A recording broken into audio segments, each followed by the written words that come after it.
안녕하세요, 청취자 여러분. 오늘은 잠시 멈춰서 우리 자신을 좀 더 깊이 들여다보는 시간을 가져볼까 합니다. 네, 안녕하세요. 분류쟁이 블로그에 올라온 글인데요. 반성할 때 도움이 되는 명언이라는 제목이에요. 이걸 바탕으로 삶의 성찰에 도움이 될 만한 지혜들을 좀 나눠보려고요. 아, 좋은 주제네요. 네, 그래서 이번 시간의 목표는 이 명언들이 그냥 좋은 말이 아니라 우리가 왜 가끔 같은 실수를 할까 아니면 일이 좀 꼬였을 때 근본 원인이 뭘까 이런 걸 스스로 진단하는 데 도움이 될 수 있는지 한번 파헤쳐 보는 거예요. 실질적인 도구로서요. 그렇죠. 공자, 부처, 예수, 소크라테스 같은 분들의 통찰을 빌려서 우리 내면을 비춰보는 거죠. 자, 한번 제대로 들여다볼까요? 네, 자기 성찰이라는 게 사실 그냥 과거를 후회하는 게 아니잖아요. 맞아요. 오히려 미래를 좀 더 현명하게 살기 위한 과정인데 특히 이런 동서양의 오래된 지혜들은 지금 우리에게도 여전히 강력한 통찰을 주는 것 같아요. 정말 그렇죠. 오늘 다룰 명언들이 감정 조절이라든지 노력의 균형, 또 객관적인 판단, 관계 맺는 방식 같은 정말 우리 삶의 중요한 부분들을 돌아보게 하는 그런 실용적인 렌즈가 될 수 있을 겁니다. 네, 블로그에서 딱 6가지 키워드를 뽑았더라고요. 깨어있음, 성실, 지혜, 예절, 사랑, 그리고 정의. 이걸 중심으로 한번 가볼게요. 좋습니다. 첫 번째 키워드는 깨어있음입니다. 공자 말씀부터 시작해보죠.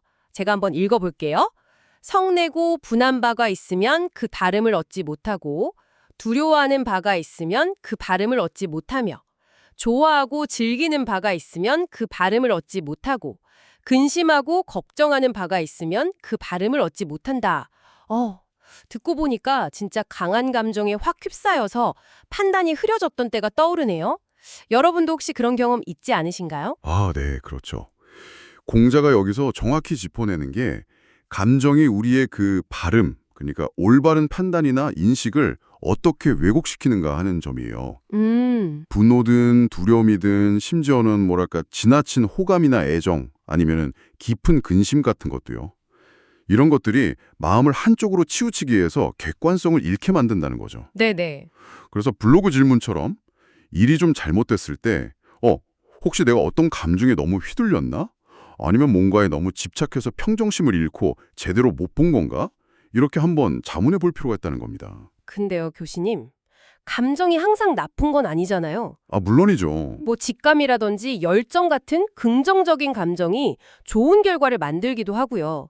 그럼 여기서 말하는 감정에 휘둘리지 않는 것과 건강한 감정을 잘 활용하는 것, 이 사이의 경계는 어떻게 봐야 할까요? 아, 그거 정말 중요한 질문인데요.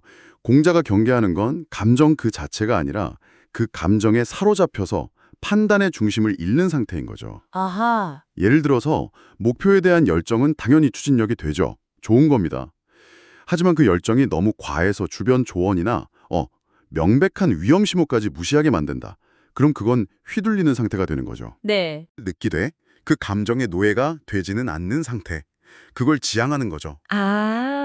감정을 억누르는 게 아니라 그걸 잘 알고 건강하게 거리를 두는 능력이군요.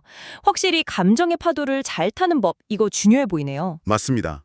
자, 그럼 이런 내면의 평정심을 유지하는 것과 더불어서 우리가 실제로 행동하고 노력하는 방식에 대한 지혜로 넘어가 볼까요? 네, 좋죠.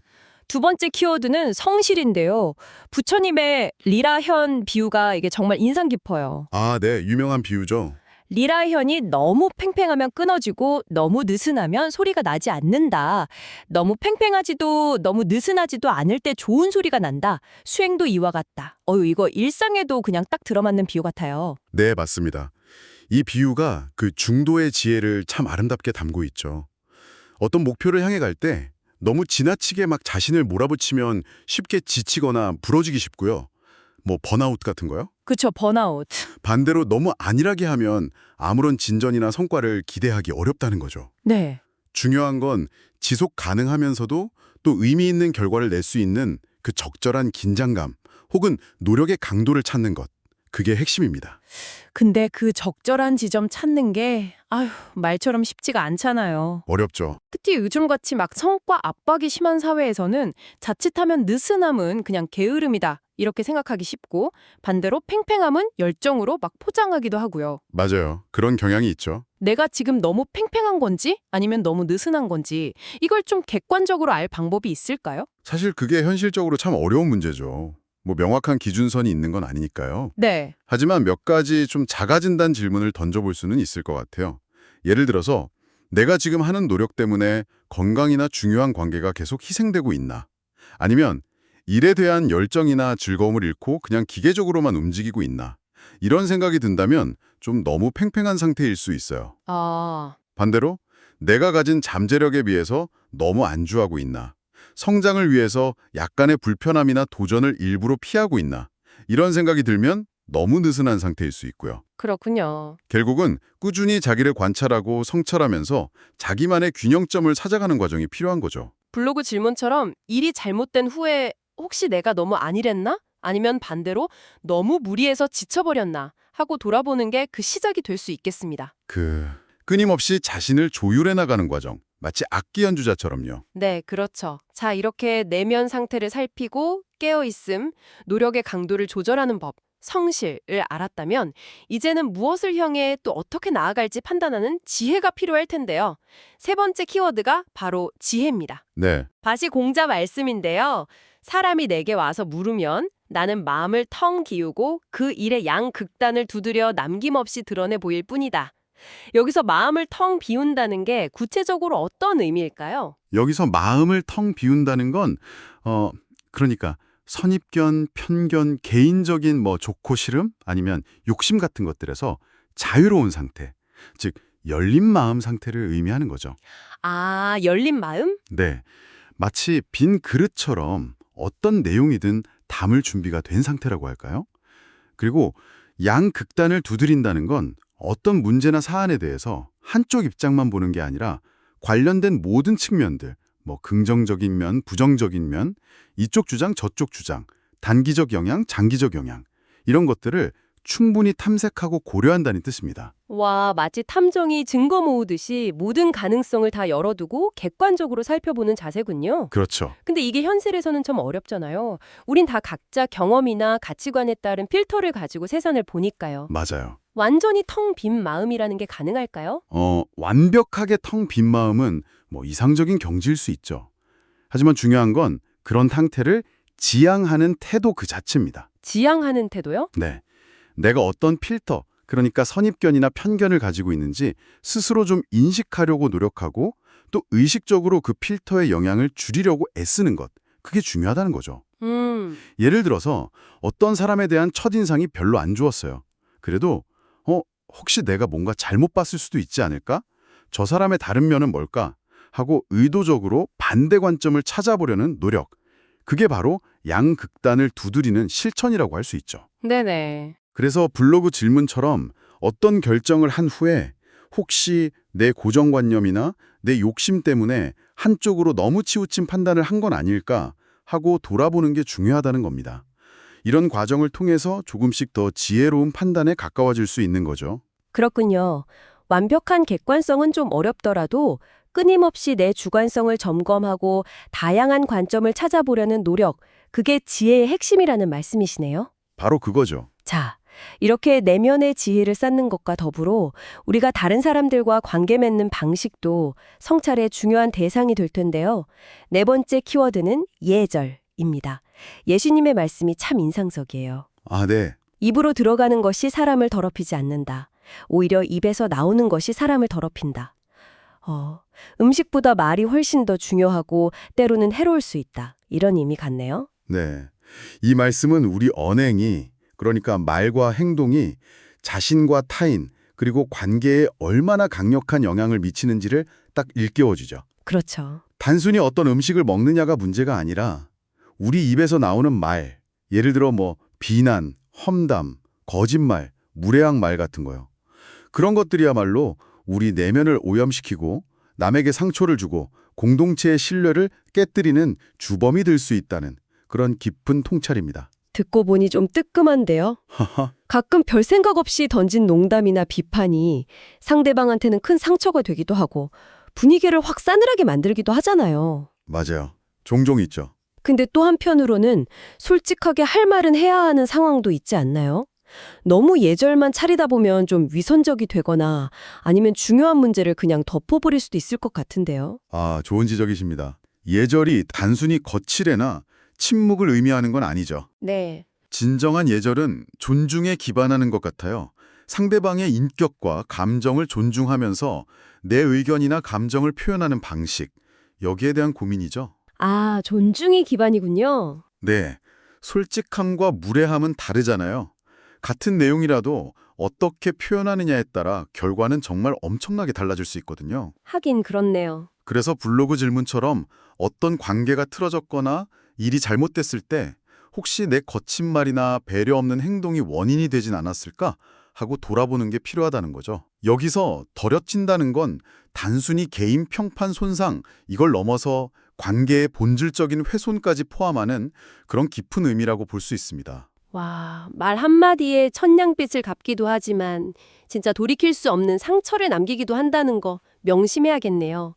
존중을 기반으로 한 소통 방식, 정말 중요합니다. 네, 이 존중이라는 키워드는 다음 주제인 사랑과도 깊이 연결될 것 같은데요. 그렇죠. 5번째 키워드는 사랑이고 예수님의 황금률이 소개됩니다. 그러므로 남이 너희에게 해주기를 바라는 그대로 너희도 남에게 해주어라. 아, 이건 너무 유명한 말이죠. 내가 대접받고 싶은 대로 남을 대하라. 네, 이 황금률은 정말 시대를 초월해서 인간관계의 핵심 원리로 여겨져 왔죠. 단순히 남에게 해끼치지 마라는 소극적인 차원을 넘어서 적극적으로 상대방 입장에서 생각하고 그 사람이 원할 만한 방식으로 행동해라는 훨씬 더 능동적인 요구를 담고 있습니다. 이것의 핵심은 결국 공감 능력이에요. 상대방의 감정, 필요, 관점을 이해하고 거기에 맞춰 행동하려는 노력인 거죠. 그런데요, 내가 받고 싶은 대접이랑 상대방이 실제로 받고 싶은 대접이 다를 수도 있지 않나요? 아, 맞습니다. 예를 들어 저는 위로가 필요할 때 혼자 있고 싶어 하는데 상대방은 누가 옆에 있어주길 바랄 수도 있잖아요. 제 기준에 좋은 대접이 오히려 상대방한테는 부담이 될 수도 있을 것 같아요. 정확합니다. 아주 중요한 포인트예요. 그래서 황금률을 너무 기계적으로 적용하는 데는 한계가 있을 수 있어요. 네. 진정한 공감은 내 입장에서 상대방을 생각하는 걸 넘어서 상대방의 입장에서 그가 무엇을 원하고 느낄지 헤아리려는 노력을 포함하는 거죠. 아, 상대방의 입장에서? 네, 그러려면 잘 관찰하고 잘 듣고 때로는 직접 물어보는 용기도 필요하겠죠. 그렇군요. 블로그 질문처럼 관계에서 문제가 생겼을 때 혹시 내가 상대방 마음을 헤아려는 노력 없이 내 방식대로만 행동했나? 상대방에 대한 무관심이나 공감 부족이 문제의 뿌리는 아니었을까? 이렇게 깊이 돌아볼 필요가 있습니다. 결국 사랑이라는 건 타인에 대한 깊은 관심과 이해에서 출발하는 거니까요. 상대방 중심의 공감.